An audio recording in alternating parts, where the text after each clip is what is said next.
Ladies and gentlemen, it's Andrew over the stockpile. I want to go ahead and show you 3 rifles that we currently have in stock here today. We've got a kind of a mixture of surplus firearms in at the moment. However, there are 3 rifles I'd like to go ahead and show you. It's always neat whenever you get to see development within a sphere of influence over a period of time in terms of weapons development and progression.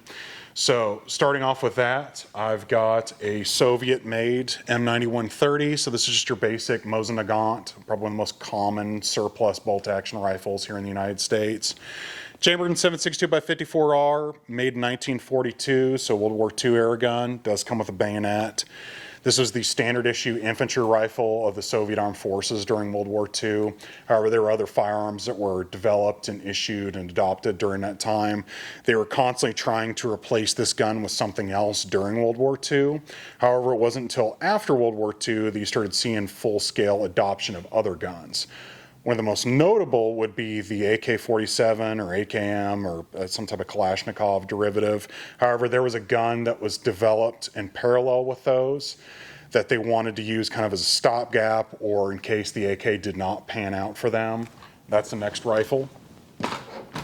So this is a Romanian-made SKS, chambered in 7.62x39, produced in 1957 at the Kugir plant, Romania.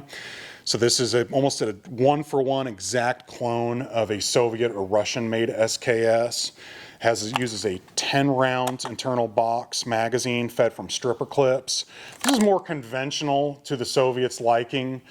They really just kind of wanted a very easy-to-use semi-automatic firearm, light recoiling.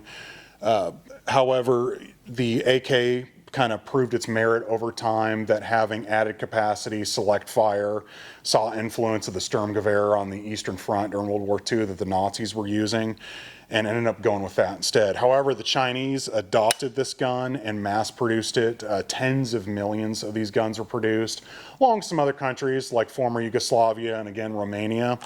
However, there was one country that kind of had to do things a little bit differently. That would have been Czechoslovakia. This is a VZ52, so basically this is the Czechs' answer to the SKS that was being developed right around the same time period. However, them being stubborn and not exactly being friendly to Soviet rule at the time, they did entirely their own thing, how the gun operates, but again, it kind of follows the same form factor.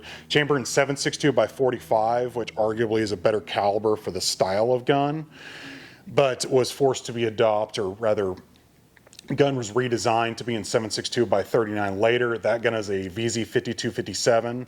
Those guns demand a premium, mainly because the ammunition for this gun is no longer in production and kind of hard to find.